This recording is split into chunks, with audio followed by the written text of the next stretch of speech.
नमस्कार, जय जोहार, जय छत्तीसगढ़, जय बस्तर। साथियों, आज की यह बात किसी धर्म के खिलाफ नहीं है और ना ही किसी समुदाय को ठेस पहुंचाने के लिए। भारतीय संविधान हर नागरिक को अपने धर्म, पूजा पद्धति और आस्था चुनने की पूरी आजादी देता है। अनुच्छेद 25 साफ कहता है कि हर व्यक्ति को अपने धर्म को मानने और उसका पालन करने का अधिकार है। इसका मतलब यह है कि अगर कोई आदिवासी अपने जीवन में किसी दूसरी पूजा पद्धति को अपनाता है तो वह संवैधानिक रूप से गलत नहीं है।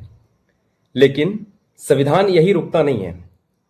यही संविधान अनुच्छेद 29(1) के तहत यह भी कहता है कि भारत के किसी भी वर्ग को अपनी विशिष्ट भाषा, संस्कृति और परंपराओं को सुरक्षित रखने का अधिकार है। यानी संविधान हमें सिर्फ चुनने की आजादी नहीं देता, बल्कि अपनी सांस्कृतिक पहचान को भी बचाने की जिम्मेदारी भी देता है। सवाल यहीं से शुरू होता है।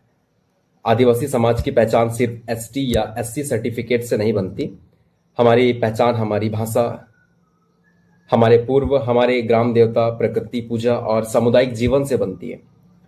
सुप्रीम कोर्ट और भारत सरकार की परिभाषा के अनुसार अनुसूचित जनजाति वह समाज है जिसकी अपनी अलग सामाजिक सांस्कृतिक परंपराएं रही है और जो ऐतिहासिक रूप से मुख्यधारा से अलग रहा है।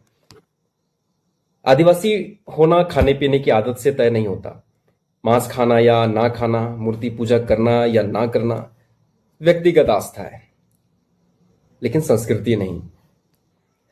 आज समस्या यह नहीं है कि कोई आदिवासी किस भगवान को मानता है। समस्या यह है कि कई लोग अपने पूर्वजों से आदिवासी होते हुए भी फॉर्म भरते समय तो एसटी या एससी लिखते हैं, आरक्षण और सरकारी योजनाओं का लाभ भी लेते हैं, लेकिन अपनी संस्कृति, समाज और सामूहिक पहचान से खुद को पूरी तरह से अलग कर लेते हैं।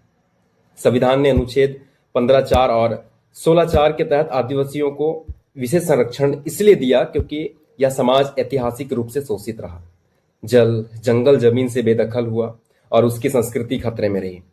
अब एक नैतिक सवाल उठता है, अगर कोई व्यक्ति संवैधानिक लाभ तो ले, लेकिन उस समाज के अधिकार, संघर्ष और अस्तित्व की चिंता ना करे, तो क्या यह संविधान की भावना के साथ न्याय है? कानून इसे अपराध नहीं कहता, लेकिन इसे नैतिक भी नहीं कहता। जब वन अधिकार कानून, FRA, पेशा कानून, ग्राम सभा की ताकत या आदिवासी हितों की बात आती है, तब ऐसे लोग अक्सर दिखाई नहीं देते। लेकिन जब प्रमाण पत्र, छात्रवृत्ति या नौकरी की बात आती है, तब वही पहचान सामने आ जाती है। भारतीय समाज विविधताओं से भरा है और हर आस्था का सम्मान किया जाना चाहिए, लेकिन यह जरूर कहता है कि आदिवासी होना कोई अस्थायी पहचान नहीं है जिसे सुविधा के हिसाब से पहना और उतारा जाए।